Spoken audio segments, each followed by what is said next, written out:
As soon as Solomon finished his prayer, fire came down from heaven and consumed the burnt offering and the sacrifices, and the glory of the Lord filled the temple.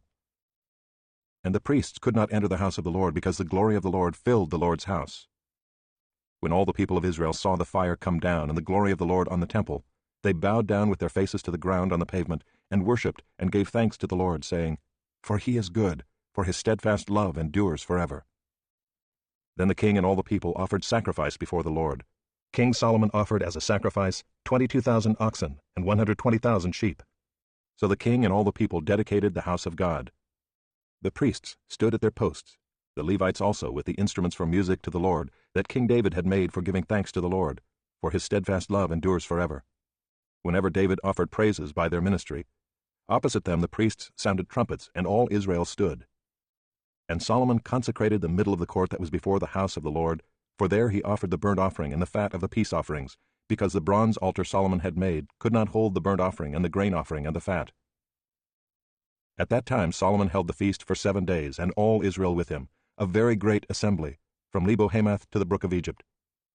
And on the 8th day they held a solemn assembly, for they had kept the dedication of the altar 7 days, and the feast 7 days.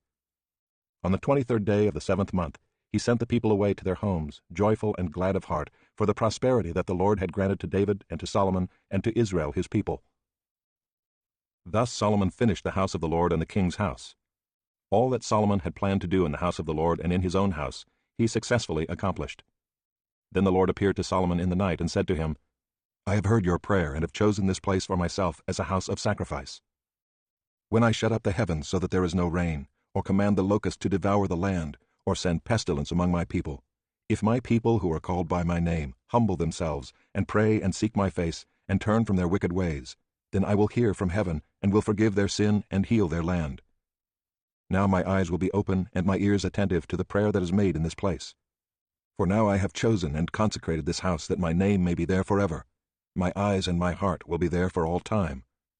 And as for you, if you will walk before me as David your father walked, doing according to all that I have commanded you, and keeping my statutes and my rules, then I will establish your royal throne, as I covenanted with David your father, saying, You shall not lack a man to rule Israel.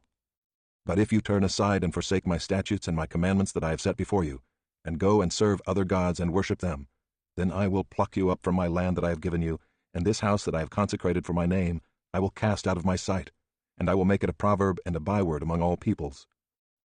And at this house, which was exalted, everyone passing by will be astonished and say, Why has the Lord done thus to this land and to this house?